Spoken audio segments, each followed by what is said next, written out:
All right, so I'm going to take a look at the 2025 forecast for Northern Virginia economy and real estate, and also take a look at what happened in the past, in the last year, and then what they're saying may or may not happen this next year. So anyway, the data I'm pulling in is from Northern Virginia Association of Realtors, and they work with the George Mason University Market Forecast folks, the economic department over there. Also Hmm. got some Bright MLS economic research, and then I've got some other um,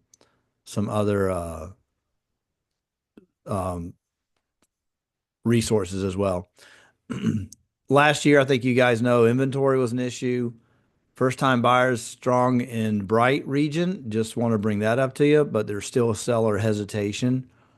And it's interesting, the NAR 2024 survey showed that there was about a 24% of buyers were first time home buyers. But in Northern Virginia, I'll show you some data in just a second. We're actually at about 40%, which is historically about where our first time buyers are. So that's kind of a surprise to everybody. And that is the Bright MLS region, which is everything from it's mid-Atlantic. But this chart here, and toward the end, I'll show you guys where you can get access to this original material. This is from Bright MLS. Buyer agents who had another client pause or stop home search. Yes, 71%. And this is why, are the reasons that they gave. Now, obviously, some of these are not, like I could not find the right home, the mortgage rates are too high. I might have had that same response from the same person. This is multiple reasons they might have named. High prices, no home in their price range, unsuccessful offers competing with cash, which that's interesting. Sometimes they will compete with cash, just so you know. Right now in Northern Virginia, the cash buyers make up about 20% of the buys. The further you get out from the DC area, the fewer that actually have cash that are buying it. But it's still about 15 to 20%. Historically, cash runs about 8 to 12%. Uncertainty about the market, need to save more for a down payment, waiting to sell a current home. So some of these are a mixture of first timers and repeat buyers and what's going on there. Now, listing agents, the inventory has held back sellers from putting their homes on the market. So of this yes category, 31.8% agents are saying, yeah, they've paused. Of this 31.8%, 30% said they could not find another home to buy. So 30% of 31% is roughly 9% of the whole. They did not want to give up their current mortgage rate. That's pretty substantial. We see that. My take on that is I think we're starting to see folks say, interest rate be darned. I've got so much going on in my house now, I got to move. Either they're bringing in elder parents, or they got boomerang kids coming back, or they've had more children, or they're breaking up and need to own their own place, or it's just time to get a bigger place. Whatever it is, lifestyle is starting to play a role, I think, in 25 over low interest rate. We've had this 6 and 7% interest rate since 22. So now we're entering the 2.5 year mark that they've been with us. So I think the consumers are now thinking, okay, if I can afford the payment, I'm going to move. All right. But these are the reasons that the listing agents were saying why their listers were holding off. This was a number that came out during the NVAR conference. I thought it was very interesting. More than half of sellers are not buyers. In other words, they're selling, but they're not turning around and buying something. Um, so the first one there is the residence type of property listed. If it was a primary residence, which was 62% of all homes sold, 48% did not purchase another home.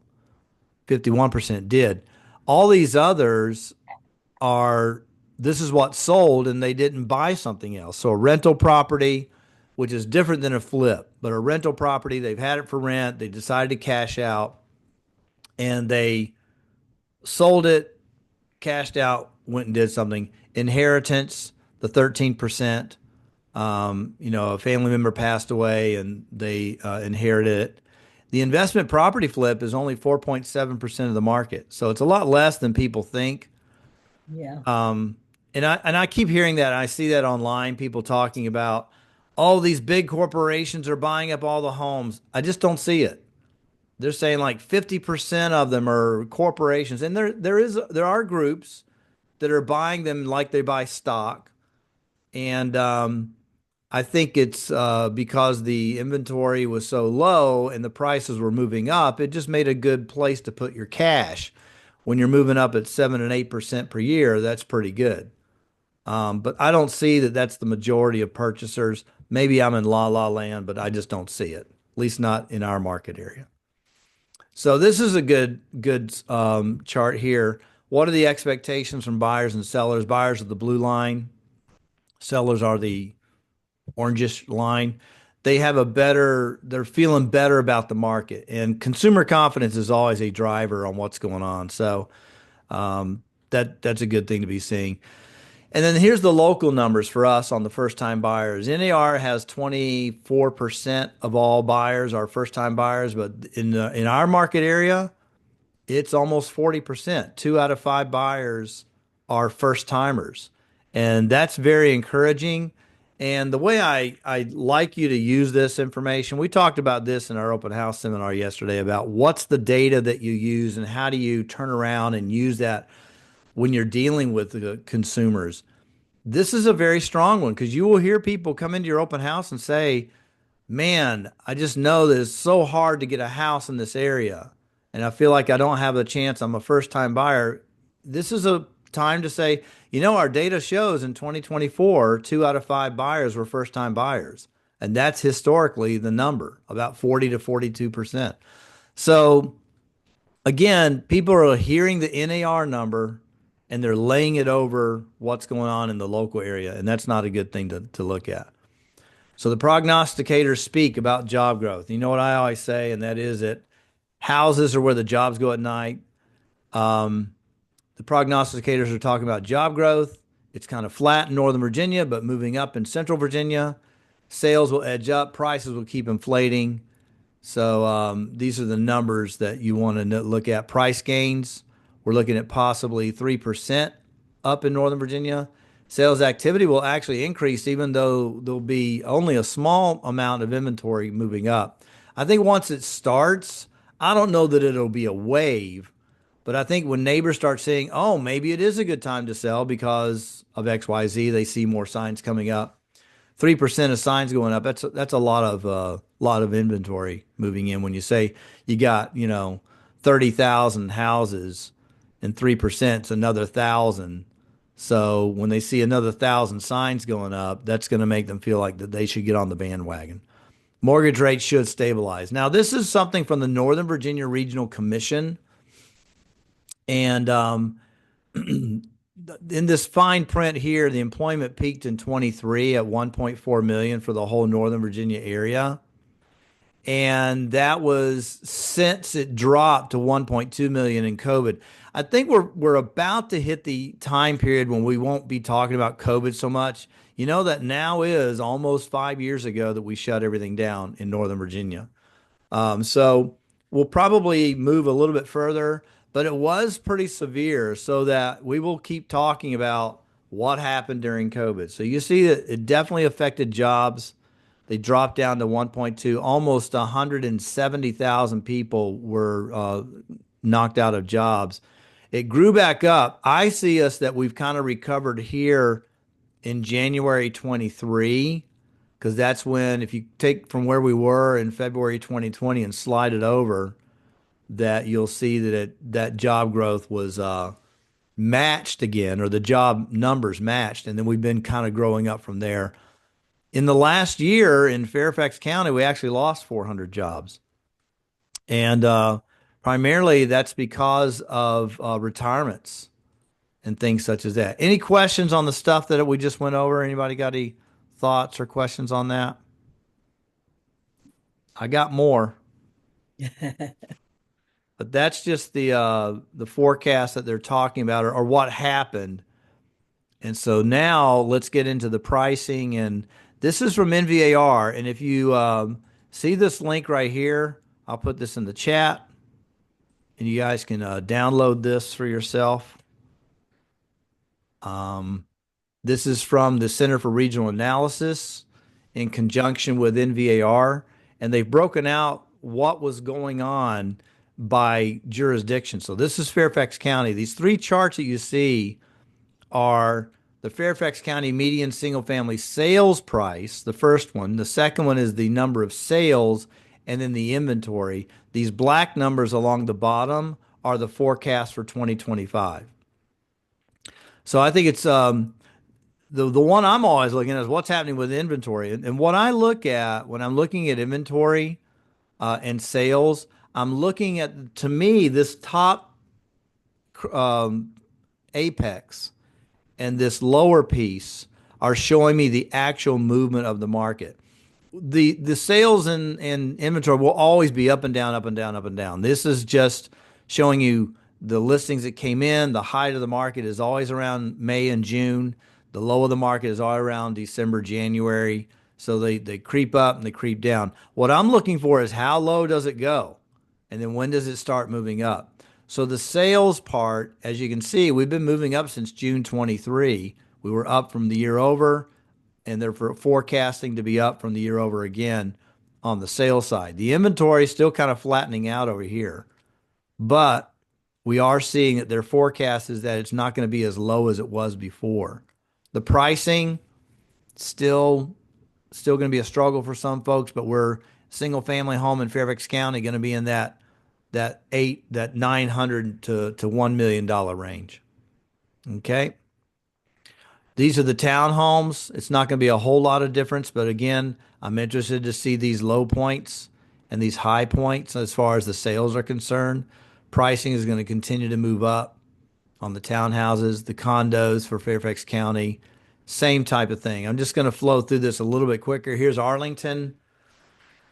Not a big market. As you see, the sales are only in the hundreds per month. But we're seeing that you got, you know, the 100 number here, they're all selling and the prices keep moving up a little bit. Trickled Yeah. down in December of this last month, and they're seeing that we're going to match about the same as it was last year for the single family homes. And that's those prices, look at that, it's between 1.2 to 1.4 million for the year. And then the townhouses, not a whole lot of break on pricing.